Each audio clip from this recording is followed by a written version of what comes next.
आएगा रोशनी।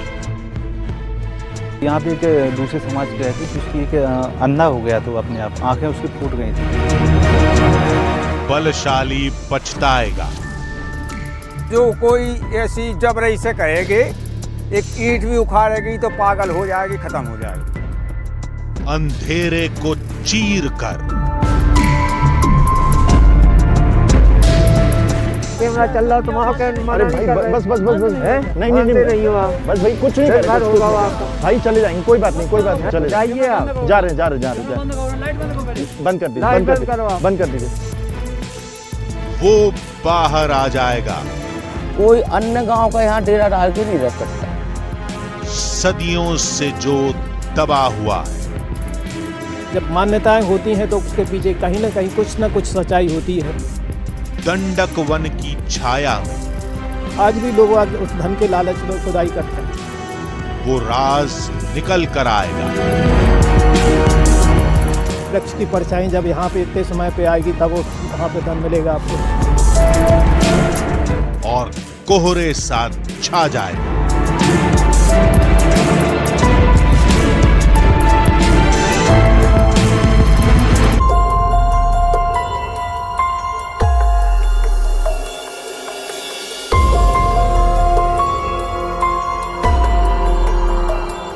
मंजिल का मिलना चुनौतियों के सामने टिके रहने की ताकत पर निर्भर करता है। इस बार हमारे सामने चुनौती सबसे अलग थी, लेकिन मकसद साफ था और वो था खटोला गांव से जुड़े उन रहस्यों का सच सामने लाना जिन पर सदियों से अतीत की धूल जमी थी।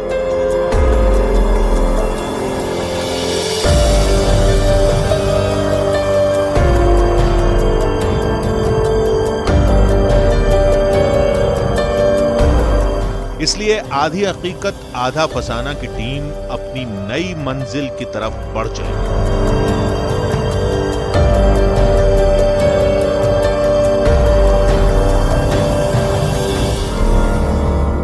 एक ऐसा गांव जो अपने आप में रहस्य बना हुआ है, एक ऐसा किला जिसमें छुपा है राजा के तिलिस्म का खजाना, एक ऐसा गांव जहां पर अन्य जाति के लोगों का आना सख्त मना है। नमस्कार, मैं हूं आलोक मिश्रा और आज आधी हकीकत आधा फसाना की टीम पहुंची है गांव खटोला में, ये जानने के लिए कि आखिर क्या वजह है कि जिसकी वजह से इस गांव में किसी अन्य जाति के लोगों का आना सख्त मना है। कहां छुपा है राजा का वो खजाना जिसे आज भी यहाँ के गांव के लोग ढूंढते हैं इन जंगलों में। क्या वजह है, क्या यहाँ पर कोई देवी शक्ति है जिसकी वजह से इस गांव में अन्य जाति के लोगों का आना सख्त मना है? क्यों खटोला गांव में बाहरी लोगों का आना मना है? क्यों आज भी लोग वहां खजाने की तलाश में भटकते हैं? क्यों खटोला गांव में सोने की बारिश का जिक्र किया जाता है? क्यों इस गांव में एक राजा की चमत्कारी शक्ति का दावा किया जाता है? खटोला एक ऐसा गांव है जहां पर किसी अन्य जाति के लोगों का आना सख्त मना है, या कोई यहां पर रहने की कोशिश करता है तो उसे देवीय प्रकोप को झेलना पड़ता है, ऐसा लोगों का यहां कहना है। लेकिन ऐसा क्यों है ये मुझे बिल्कुल नहीं पता है, लेकिन हम आज इस गांव में एक रात गुजारने वाले हैं ये जानने के लिए कि क्या कुछ ऐसा होता है अगर कोई अन्य जाति का व्यक्ति इस गांव में रुकता है तो। ये ऐसे सवाल थे जिनके बारे में हमने सिर्फ सुना था, इसलिए अब हमारा लक्ष्य सिलसिलेवार तरीके से उन कड़ियों को सुलझाना था जो कहीं न कहीं एक दूसरे से जुड़ी थी। और इस कहानी का पहला सिरा था राजा सूर्य सहाय। ये हमारे पूर्व पहले लोग बताते हैं, हमारे जेठी, कि यहाँ राजा सूरज शाह का राज था, तो वो बड़े ईमानदारी से अपनी प्रजा का पालन पोषण करते थे। तो एक समय एक महिला तालाब में नहा रही थी, वो आधा वस्त्र पहनी थी, आधी वो धो रही थी। तो राजा ने सोचा कि मेरी मतलब राज्य में इतनी दुखी महिला, तो राजा ने अपनी आँखों में मैचे मतलब बटवा के बंधवा ली थी कि हमारी मतलब प्रजा को दुखी नहीं देख सकती।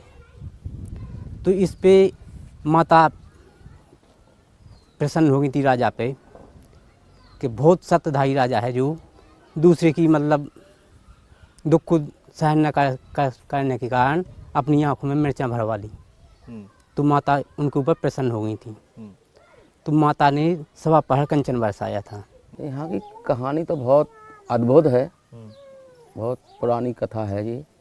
यहाँ के लोग कहते हैं, हमारे जो माता पिता थे उनने बताया था, यहाँ राजा सूरज शाह का किला था, यहाँ पर सवा पहर कंचन बरसा था।